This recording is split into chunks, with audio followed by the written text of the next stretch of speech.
ആസാമിൽ നിന്ന് ദുഃഖകരമായിട്ടുള്ളൊരു വാർത്തയാണ് ഇപ്പോൾ പുറത്തു വരുന്നത്. ആസാമിൽ വലിയൊരു ട്രെയിൻ അപകടം നടന്നിരിക്കുന്നു എന്ന റിപ്പോർട്ടുകൾ നമുക്കിപ്പോൾ ലഭിക്കുന്നു. വൻ അപകടമാണ്. രാജധാനി എക്സ്പ്രസ് ആണ് ഇപ്പോൾ അപകടത്തിൽപ്പെട്ടിരിക്കുന്നത് എന്ന റിപ്പോർട്ട് ലഭിക്കുന്നു.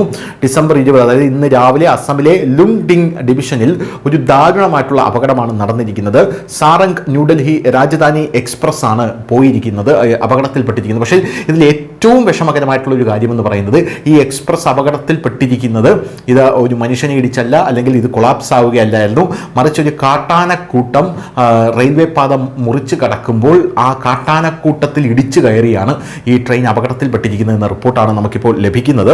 കൂട്ടിയിടി വളരെ കഠിനമായിരുന്നു എന്നും അറിയാൻ സാധിക്കുന്നു. ട്രെയിനിൻ്റെ എഞ്ചിനും 5 കോച്ചുകളുമാണ് പാളം തെറ്റിയിരിക്കുന്നത്. കൂട്ടത്തിൽ ഏകദേശം 8 ആനകളാണ് ഉണ്ടായിരുന്നത് എന്നുള്ളതാണ് റിപ്പോർട്ടുകൾ സൂചിപ്പിക്കുന്നത്. ആ 8 ആനകളിൽ ഒരു ആന പോലും ഇപ്പോൾ ജീവനോടെ ഇല്ല എന്നും നമുക്ക് മനസ്സിലാക്കാൻ സാധിക്കുന്നുണ്ട്.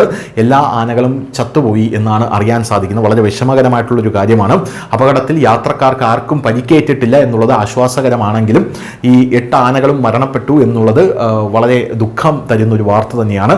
അപകടത്തെ തുടർന്ന് അപ്പർ അസമിലും വടക്ക് കിഴക്കൻ മേഖലയിലും റെയിൽ ഗതാഗതം തടസ്സപ്പെട്ടു. റെയിൽവേ രക്ഷാപ്രവർത്തനങ്ങൾ ആരംഭിക്കുകയും ബദൽ ക്രമീകരണങ്ങൾ ഏർപ്പെടുത്തുകയും ചെയ്തു എന്നുള്ള റിപ്പോർട്ടുകളും പുറത്തു വരുന്നുണ്ട്. യാത്രക്കാരുടെ മുന്നോട്ടുള്ള യാത്ര സുഗമമായി തന്നെ പോകുന്നു. അതിനുള്ള എല്ലാ പ്രിക്കോഷൻസും